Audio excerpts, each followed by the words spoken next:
gran saludo a todas y a todos. En esta clase de Historia del Arte vamos a ver el expresionismo, que fue una vanguardia muy importante durante finales del siglo XIX y principios del siglo XX. También este expresionismo como tal evolucionó luego al expresionismo abstracto y también vamos a ver algo de constructivismo ruso, el cual también fue, digamos, una vanguardia muy importante y que realmente tuvo gran influencia en todo el arte moderno que por esta época se estaba gestando con los grandes cambios que traía la tecnología y también los diferentes regímenes que había en cada país hicieron, digamos, sacar a la luz todo este sentimiento profundo de los artistas que trabajaron bajo estas vanguardias.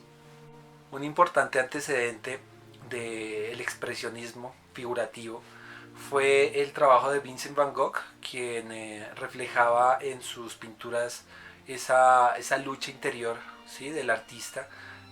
Surgió también el expresionismo como una respuesta al impresionismo, ya que el impresionismo buscaba de cierto modo una representación de lo natural, ¿sí? Aunque no fuera totalmente realista, sí era de cierto modo muy ligado a la observación de la naturaleza y digamos que el expresionismo se tuvo un fuerte... Alemania fue el centro del expresionismo figurativo, ¿sí? Ellos, los primeros artistas alemanes que buscaron expresar esa angustia interna, esa soledad, también contextualizada por los inicios o digamos los momentos previos a la Primera Guerra Mundial. ¿Sí? Alemania carga con todo este peso, entonces por eso se convierte como en un centro en donde se va a desarrollar el expresionismo de una manera muy profunda y muy contundente. Hay que tener en cuenta que aparte de Van Gogh, también Goya fue un artista que influyó muchísimo en el expresionismo. Él, digamos que tuvo su obra unos 70 años antes de que naciera esta corriente. Sin embargo, eh, pues su trabajo se puede, digamos, denominar como surrealista, como expresionista, etcétera. Pero, digamos, fue un artista pionero y muy vanguardista, porque digamos que precisamente las vanguardias lo alcanzaron muchos años después a él. Y ellos tuvieron mucha influencia, sobre todo en las obras negras, en las cuales él, cuando ya era sordo, pues retrata todo digamos, este mundo sórdido interior, pero también que es reflejado de la guerra civil que estaban viviendo en España y también de los desastres de la guerra, ¿no? Estos grabados como tan viscerales que él creó, pues digamos que fueron también inspiradores para todo este grupo de vanguardia expresionista en Alemania. Hablamos del primer expresionista, que es Edvard Munch. Edvard Munch es un artista, o fue un artista de Noruega, ¿sí? Él trabajó desde Oslo, la capital, y en sus obras podemos ver como este dolor profundo del artista, si se pasó digamos, de representar el mundo exterior a representar el mundo interior del artista, ¿no? Entonces Munch nos muestra, por ejemplo, en su pintura del Grito, que es la más icónica, esta angustia existencial, ¿sí? Este artista de cierto modo marginado, aislado, que sufre de depresión, de angustia, de esa condición interna que también obedece a un contexto, ¿no? Y como les decía, todo este ambiente de antes de la guerra, de la Primera Guerra Mundial, y ya pues ellos, digamos, sentían esa presión del momento y expresaban a través de su obra. Edvard Munch tiene, digamos, bastante obra y se considera el primer artista expresionista como tal. Así que, digamos, después de él vinieron muchos artistas que retomaron, digamos, donde él dejó su trabajo para poder seguir con esta vanguardia artística. También está el pintor James Ensor, que él es un pintor de Bélgica, fue un pintor de Bélgica, y en sus obras, digamos, trabaja muchísimo las máscaras, como la máscara se va a volver un elemento que van a usar muchísimo los expresionistas, ¿sí? Porque digamos que van a tener la capacidad de deformar el cuerpo humano, de deformar la naturaleza a partir de un gesto muy fuerte, ¿sí? Por eso mismo se llama expresionismo, porque es una expresión agresiva sobre el lienzo. Y James Ensor también es uno de estos artistas pioneros. Hay una obra suya que es muy importante, Cristo entrando a Bruselas, ¿sí? Es una obra donde él se hace de cierto modo un autorretrato, como si él fuera Jesucristo entrando a Bruselas, donde hay pues una ciudad llena de máscaras, de personajes así sórdidos, eh, como si estos artistas empezaran a ver más allá, ¿no? Son retratos también muy psicológicos. Eh, que también obedecen a un contexto de carnaval que se vive en Bélgica, etcétera. Entonces pues cada artista va reflejando, digamos, lo que se va respirando en su tiempo, y James Ensor es un artista muy importante dentro de los pioneros del expresionismo. El arte expresionista tuvo básicamente una posición muy fuerte de protesta frente al autoritarismo que estaba viviendo Alemania por estos tiempos. En esta época el gobernante era Guillermo II, y pues era, digamos, un sistema totalitario. Él fue, digamos, antes de Hitler. Recuerden que Hitler fue elegido democráticamente, y pues en todo este contexto estos artistas de cierto modo intuían lo que venía en Alemania, y en el año de 1909 estos artistas, los primeros, digamos, vanguardistas consolidados y que ellos se autodenominaban como expresionistas, se reunieron en un primer grupo que se llamó El Puente, o Die Brücke en alemán. Allí uno de los artistas más relevantes es Kirchner, quien retrata a mujeres de la alta sociedad, siempre con una línea muy fuerte, muy marcada por el dibujo, su pintura, y muy inspirado por los fauvistas, por estos colores vivos, fuertes, contrastes también entre complementarios, y con una pincelada muy fuerte y muy violenta, ¿no? También tenemos artistas como Otto Müller, quien también participó de este grupo y que también tiene una obra pues bastante fuerte. Emil Nolt también es otro artista que también recurre al uso de la máscara para poder manifestar, digamos, toda esta hipocresía y todo este, digamos, un poco deshojar la esencia de las personas de aquella época, y poderla manifestar a través de estas pinturas cargadas de materia y de cierto modo algo caricaturescas también, pero con la fuerza de la pintura y también, digamos, toda la connotación que tiene el óleo usado para esta técnica expresionista, ¿no? También tenemos artistas como Carl Smith. Este grupo del Puente tuvo su centro en la ciudad de Dresde, y por otro lado, hacia el año de 1912 aproximadamente, se crea otro grupo, esta vez en Múnich, Alemania, en donde artistas como Vasily Kandinsky, como Paul Klee, como Franz Marc y August Mack formaron el grupo de Die Blue Reiter, el jinete azul en español, quienes también se congregaron en torno a toda esta nueva forma de expresarse, de este arte de vanguardia expresionista, y pues ellos, digamos, volvieron y retomaron pues toda esta inspiración que venía de artistas como Van Gogh, como Goya, el mismo Kirchner, y empezaron a crear también una noción de arte abstracto, ¿sí? De expresionismo abstracto, que fue el siguiente paso que dio al expresionismo figurativo. Kandinsky es una figura muy importante, al igual que Klee. Ellos dos fueron profesores de la Bauhaus durante varios años, y fueron, digamos, unos pensadores del arte. Kandinsky tiene un arte, él empezó con cierto expresionismo muy inspirado por el fauvismo, trabajando, digamos, la realidad objetiva, obviamente desde la singularidad del artista. Sin embargo, después se fue desligando de esto, escribió también su libro de lo espiritual en el arte y Punto y línea sobre el plano. Estos libros lo condujeron en sus reflexiones a desligarse de la realidad objetiva y poco a poco ir llegando a una abstracción mucho más profunda de las formas y de los colores, ¿sí? Él decía de cierto modo que la realidad era tan cruda en ese tiempo que había que desligarse de ella y de cierto modo buscar en las profundidades de la psique humana y de la expresión este lenguaje puro de la abstracción pura, ¿no? Entonces Kandinsky es un artista muy importante y va a marcar también muchísimo la vanguardia del siglo XX, también va a marcar muchísimo y va a influenciar el expresionismo norteamericano que se dio después con Jackson Pollock y con Mark Rothko, por ejemplo. Y estos artistas se inspiraron bastante en Kandinsky. Paul Klee es un artista también muy interesante, es un artista que trabaja mucho a partir del dibujo y que, digamos, al igual que Picasso, buscaba de cierto modo romper con la racionalidad, y él lo que quería era volver a ser niño, de cierto modo, poder borrar de su mente la historia del arte occidental, el contexto que vivía, y poder profundizar en su mundo interno, ¿no? Entonces estos artistas son muy importantes. También Franz Marc, él, digamos, murió muy joven porque él se enlistó cuando se empezó a desarrollar la Primera Guerra Mundial y allí pues fue asesinado y se perdió pues un gran talento. Hay una obra muy icónica de Franz Marc, que es la de los caballos azules, los cuales representan cierta síntesis, cierto movimiento y cierto nivel de abstracción que ya se veía pues evolucionado en su momento, ¿no? Así que estos artistas del Jinete Azul también fueron muy importantes y marcaron toda esta vanguardia del expresionismo, también llevado de cierto modo hacia el expresionismo abstracto.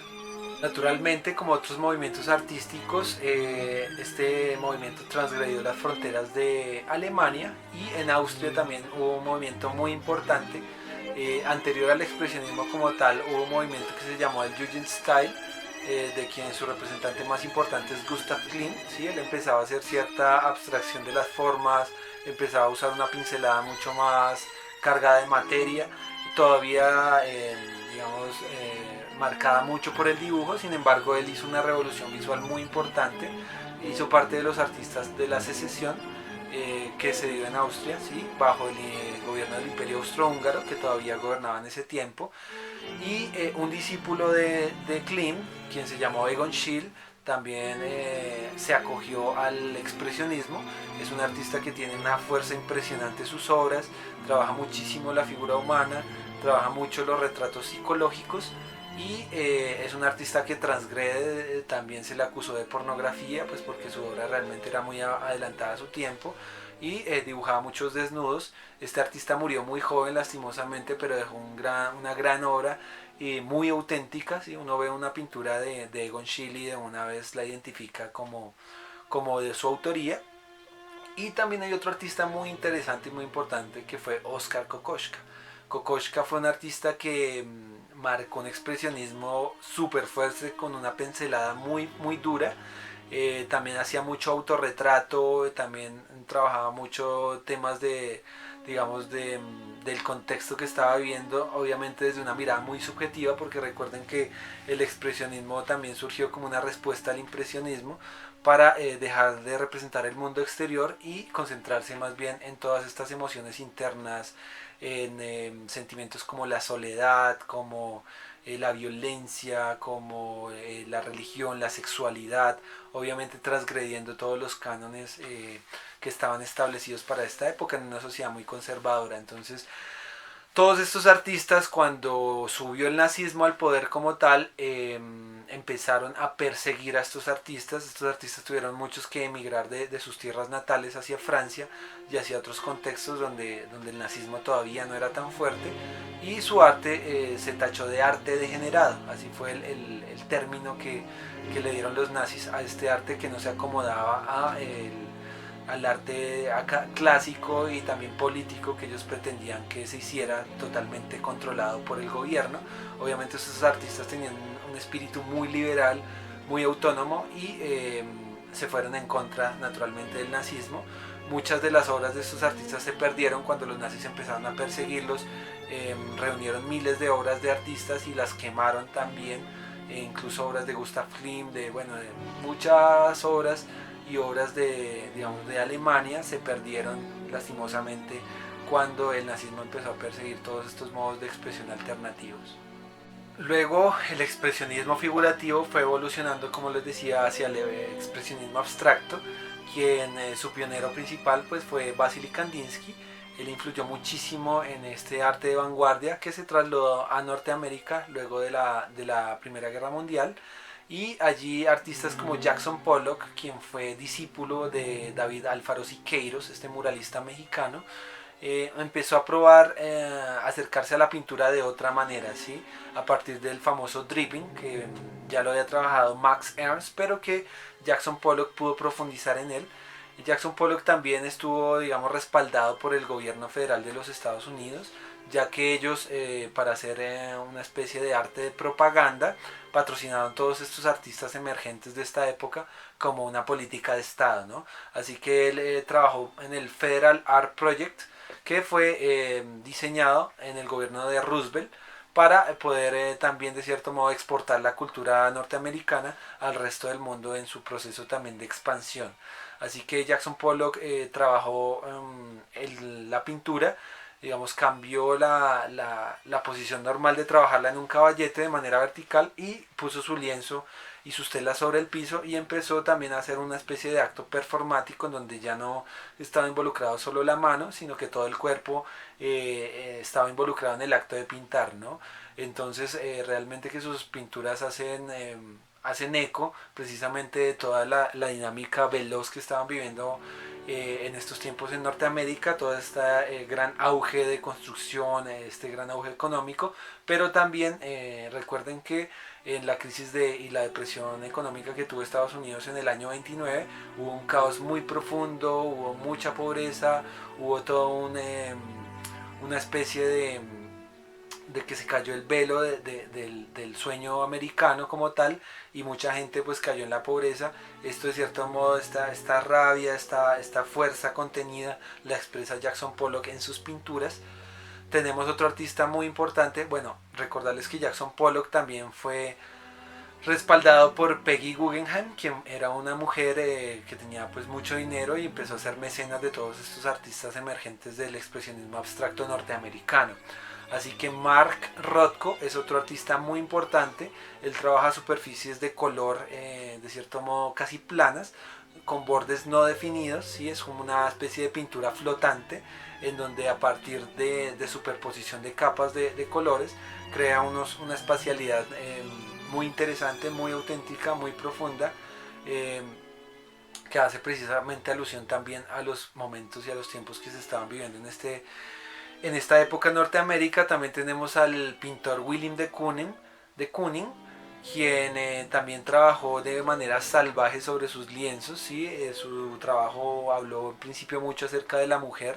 No se sabe cómo tomar, digamos, cómo interpretar sus obras. Puede ser de cierto modo muy agresivas con respecto a la figura de la mujer.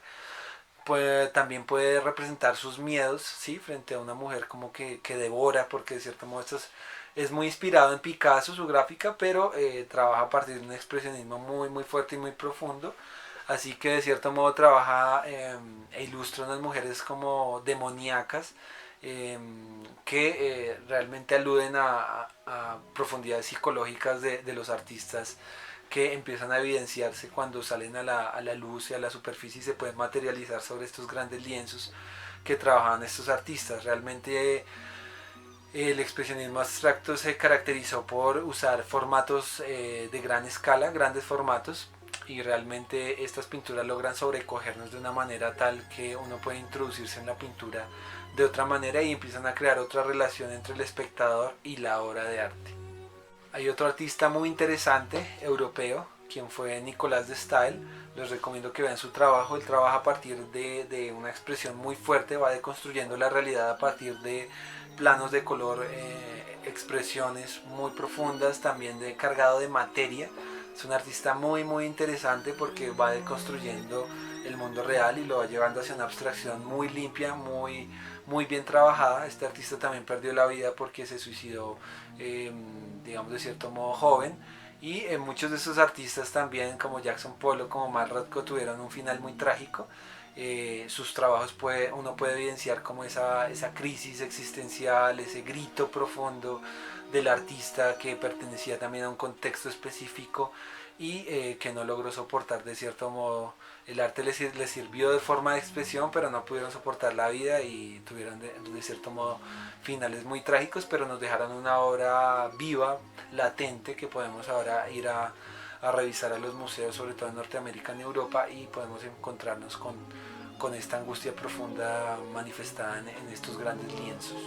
Otra de las primeras vanguardias muy importantes en Europa durante el siglo XX fue el cubismo. ¿Sí? El cubismo tuvo una gran influencia del pintor Cézanne, Paul Cézanne, quien dejó un avance en su obra muy importante, ya que él descompuso las formas en geometrías y también él buscaba ver la misma imagen desde diferentes puntos de vista, como el monte San Victoria, que él pinta muchísimo desde varios ángulos, incluso en una misma obra empieza a dejarse ver esta pluralidad de puntos de vista, ¿no? Entonces luego viene Picasso, quien realmente es un genio transgresor pues del academicismo. Picasso fue un artista que desde muy niño tuvo la oportunidad de ser iniciado en las artes, ¿sí? Él a edad muy temprana tenía un dominio del dibujo y de la pintura académica muy magistral, y después empezó a desmarcar de este academicismo y empezó a buscar su propio lenguaje. El cubismo nació en el año de 1909 con la famosa pintura de las señoritas de Aviñón, en la cual Picasso digamos, retrata un grupo de prostitutas y empieza a descomponer las formas y a tratar de observarlas de diferentes maneras, ¿sí? Desde diferentes puntos de vista sobre una misma superficie, sobre un mismo plano. Él realmente tuvo muchísima influencia del arte africano, de las máscaras africanas, igual que Modigliani y otros artistas que empezaban a deformar el cuerpo humano a partir de patrones que rescataban del arte antiguo africano. Así que Picasso fue un artista que navegó, él no se quedó en el cubismo, él fue, digamos, pasando por varias investigaciones en su quehacer artístico y en su larga producción. Sin embargo, fue uno de los creadores del cubismo al lado de Georges Braque, quien también fue un artista muy importante. Estos artistas en la primera parte del cubismo empezaron a usar tonos más que todo entre grises y ocres y sienas. Dejaban el lado de un color, más que todo era el estudio de la forma a partir del dibujo, pero pues obviamente con pigmento y con color, pero era más que todo un estudio analítico de las formas como tal. No era tanto importante la forma de pintar como si era el contenido, ¿no? Entonces Georges Braque también fue uno de los inventores del collage, empezó también a usar tipografía en sus obras, ¿sí? Entonces ellos vivían también en un mismo barrio, en un mismo lugar, y se retroalimentaban entre ellos, iban a un taller del uno del otro y iban trabajando toda esta vanguardia a la par, ¿no? Este artista, pues como les digo, Georges Braque, lo que hacía era también trabajar muchísimo naturalezas muertas, instrumentos, objetos, jarrones. Empezó a introducir también el periódico en sus obras, ¿sí? El collage. Empezó a jugar y a deconstruir la forma a partir de diferentes texturas y de diferentes formas y colores. Otro artista muy importante fue Juan Gris. Juan Gris también tiene un retrato muy importante de Pablo Picasso, el cual también hace uso de toda esta gama tonal acromática, con algunos visos de color, pero en general lo que les digo, lo más importante era la forma, más allá de la manera como se desarrollaba la pintura, ¿sí? También tenemos otro artista muy importante que es Fernand Leyer. Él trabaja muchísimo los colores primarios y también trabaja el cuerpo humano deconstruido a partir del cubismo, con una gran influencia también del arte africano y del arte antiguo. Sin embargo, él se fija muchísimo en la máquina, ¿sí? En el hombre máquina, en estos mecanismos obviamente que estaban surgiendo a la par y que estaban de cierto modo dejando atrás el individuo, ¿sí? Era más que todo esta carrera por la industrialización, por la máquina, y este artista hace mucho énfasis en esta temática en su obra. Sus colores también de cierto modo son metalizados, tratando de hacer alusión pues a todo este nuevo mundo del metal, de la industria, de los artefactos, etcétera, de la maquinización del hombre. Entonces hace reflexiones a partir de este tipo, ¿no? Entonces sí podemos ver entre estos artistas lo que hay en común es que buscan diferentes perspectivas para ver un mismo objeto sobre la misma superficie, ¿no? Porque normalmente también muy influenciados por la fotografía, cuya, digamos, herramienta ya permitía poder capturar la realidad objetiva como tal, y estos artistas lo que hacían era deconstruir los objetos para poder mirar múltiples puntos de vista, también aludiendo a lo veloz de su tiempo. Hay una pintura muy importante que ya habíamos comentado de Marcel Duchamp, del desnudo bajando en la escalera, donde vemos también el movimiento y la deconstrucción del cuerpo bajando por esta escalera. A partir de algo, digamos, cotidiano, muy sencillo, empezaban a complejizar estas formas de visión y realmente aludían al espíritu de su tiempo y a las preocupaciones también de su contexto. La primera fase del cubismo se denominó como cubismo primitivista. el que estuvo, digamos, más que todo en el año de 1909. Luego del 1909 al 1912 se denominó el cubismo analítico, el cual básicamente que descomponía las formas y hacía una abstracción muy profunda de ellas. También estos artistas querían romper con la perspectiva tradicional usada desde el Renacimiento y por eso cortaban, digamos, ellos no buscaban profundidad en sus obras, sino objetivamente buscaban descomponer las formas a partir de una escala tonal muy llevada hacia los grises, como les comentaba. Ya luego vino el cubismo sintético a partir del año 1912 hasta el 1914, cuando comenzó la Primera Guerra Mundial. Este cubismo se caracterizó ya por una experimentación más avanzada. También el cubismo analítico fue muy abstracto, era muy difícil poder localizar y poder interpretar las obras, porque además de que era un conocimiento nuevo, una nueva forma de ver, era realmente muy codificado, ¿no? Entonces el cubismo sintético que vino después ya dejaba más ver el objeto, las formas, ¿sí? Ya no nos escondía tanto el objeto como tal, sino que lo deconstruían, pero ya era un poco más fácil reconocerlo, digamos, en la realidad, ¿no? Aunque era una abstracción también muy profunda.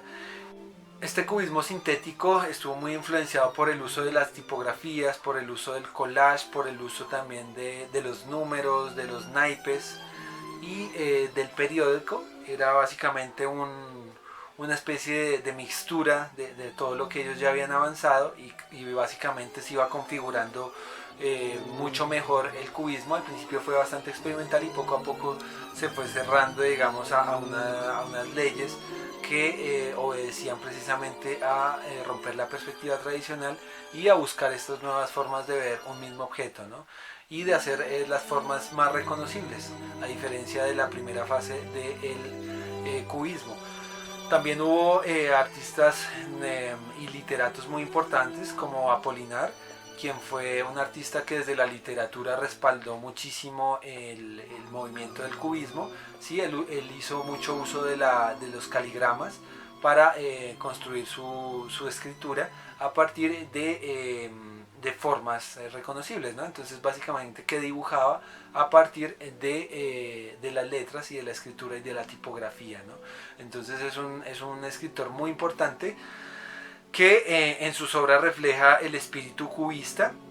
Los cubistas también influenciaron muchísimo lo que fue el muralismo mexicano. Diego Rivera pues estuvo estudiando en París, tuvo relación con Picasso, con esta primera vanguardia, y aunque él no se casó del todo con el cubismo, ya que después él promulgó y trató de buscar un nacionalismo mexicano más auténtico, su obra se ve bastante influenciada por el cubismo y tiene unas primeras obras que desarrolló mientras estaba en París, las cuales también lo hacen partícipe dentro de esta vanguardia artística. Paralelamente a estos movimientos de vanguardia en toda Europa, en Rusia también se estaba llevando a cabo una vanguardia muy importante y muy interesante, la cual se llamó el constructivismo ruso. Recuerden que en el año de 1917 los bolcheviques, en cabeza de Lenin, tomaron el poder en Rusia y estos artistas pioneros, digamos, fueron bastante respaldados por esta primera fase de este régimen socialista. Ellos ocuparon grandes cargos públicos dentro de las academias de arte para poder formar una nueva visión que obedeciera a los tiempos modernos en esta Rusia marcada por la revolución bolchevique. Entonces artistas como Malevich, Casimir Malevich, o como Vasily Kandinsky, o como Tatlin también, o como Rodchenko, fueron artistas que participaron de esta primera vanguardia del constructivismo ruso. Malevich hizo una abstracción muy fuerte a partir de la forma, ¿sí? Un poco relacionado al trabajo de Vasily Kandinsky cuando ya deconstruyó y realizó sus creaciones a partir de geometrías puras. Malevich también lo hace de una manera obviamente más particular, más singular, más neutra de cierto modo, pero también con una importancia monumental. Malevich nunca salió mucho de Rusia, él siempre estuvo, digamos, supeditado al régimen. Ya con el tiempo, esta primera vanguardia del constructivismo ruso tuvo un ocaso temprano, Pero en la primera fase del socialismo estos artistas estuvieron bastante respaldados por el gobierno como tal. Hubo dos artistas que se marcaron muchísimo y se enmarcaron dentro del arte de propaganda y un arte político, naturalmente orientado hacia las clases obreras, hacia el general. Había una crítica muy grande hacia el arte burgués, hacia el arte que podrían comprender solo algunos pocos, y estos artistas lo que querían hacer era de cierto modo democratizar el acceso a la plástica, naturalmente marcado por el régimen político. Entonces Tatlin, que se dedicó muchísimo al diseño industrial y a la arquitectura, fue un artista que marcó una pauta muy importante, ya que él se vinculó directamente al Partido Comunista. Al igual que Rodchenko ya se fue más por el diseño gráfico. El constructivismo ruso es básicamente el punto inicial de lo que vendría a ser el diseño gráfico y el diseño industrial durante el siglo XX, así que por esto es muy importante tener en cuenta que este diseño gráfico era básicamente un arte de propaganda. Al principio era mucho más libre, ya cuando murió Lenin y cuando entró Stalin al gobierno, Stalin ya persiguió a estos artistas de vanguardia y los sacó de todos los puestos públicos y de las academias de arte, porque pues querían realmente controlar todos los movimientos artísticos. Artistas como Vasily Kandinsky no soportaron este régimen, porque él decía que pues el arte obedecía realmente a un impulso interior muy profundo y que no podría estar condicionado a condiciones externas, mucho menos a un régimen político. Así que este artista emigró. También artistas como Malevich se desvincularon pues de todo este primer auge del socialismo, ya que fueron desmarcados precisamente por el mismo gobierno. Y posteriormente artistas como Marc Chagall, ¿sí? Este surrealista que también se asentó luego en París, tuvieron pues mucha influencia en este arte ruso que se exportó a partir de esta primera vanguardia del constructivismo, y que luego tomó un matiz pues mucho más universal cuando artistas como precisamente Chagall o Kandinsky o Malevich salieron de Rusia y empezaron a evolucionar su estilo artístico y a conectarse con otras vanguardias y con otras filosofías contemporáneas que hacían nuevas reflexiones desde la perspectiva artística. Hubo un programa del gobierno ruso también para poder controlar de cierto modo y promover las artes, que se llamó la ISO. A esta escuela se afiliaron, como les comentaba, Rodchenko y Tatlin como los principales artistas que lideraron esta escuela, y básicamente que esta escuela de arte trataba de dejar de un lado el arte estético y pasar a un arte totalmente utilitario que sirviera a los fines de la filosofía marxista. Así que estos artistas básicamente que poco a poco fueron muy condicionados hacia la construcción de objetos que fueran de servicio público, y objetos cotidianos que pudieran ajustarse a este régimen socialista. Así que estos artistas poco a poco, después de esta gran explosión inicial de lo que fue el socialismo y la libertad que llegaron a tener, poco a poco se fueron opacando, su libertad se fue condicionando al régimen cada vez más absolutista y más radical. Estos artistas, por ejemplo, construyeron un traje único para todos los obreros, ¿sí? Empezaron a construir estos objetos que iban a ser generalizados, muy a la par de la Bauhaus, pero obviamente con esta filosofía socialista, así que marcó mucho la diferencia. Artistas como el Lissitzky, también ruso, fueron muy importantes para exportar precisamente todo este constructivismo que se había desarrollado en Rusia.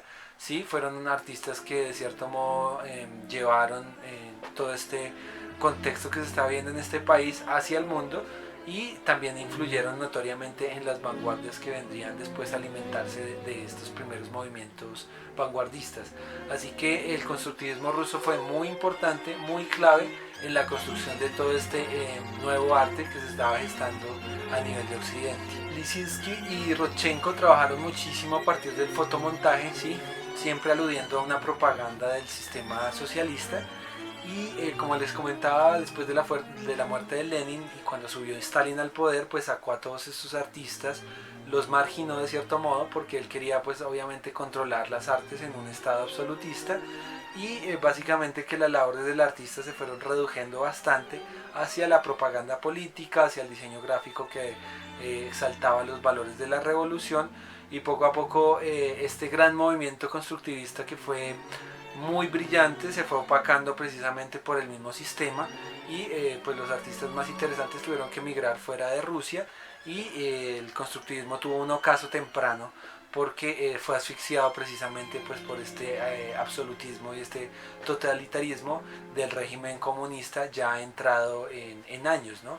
Entonces fíjense cómo desde Rusia también, desde este país enorme que tuvo una influencia radical durante todo el siglo XX como una gran potencia que se inició precisamente en la revolución, tuvo un gran impulso y una gran fuerza y una gran influencia en lo que fueron el resto de vanguardias artísticas de todo el siglo XX. Así que bueno, espero que hayamos podido visualizar un poco algunos artistas, algunos matices de estas primeras vanguardias y que sigamos investigando acerca de ellas a partir de la videografía y la bibliografía que se les comparte para que ustedes puedan realmente mirar los aspectos que más les interesen de estas primeras vanguardias que fueron a marcarnos incluso todo el arte contemporáneo, ¿no? Así que nos vemos en la siguiente clase y espero que puedan seguir profundizando.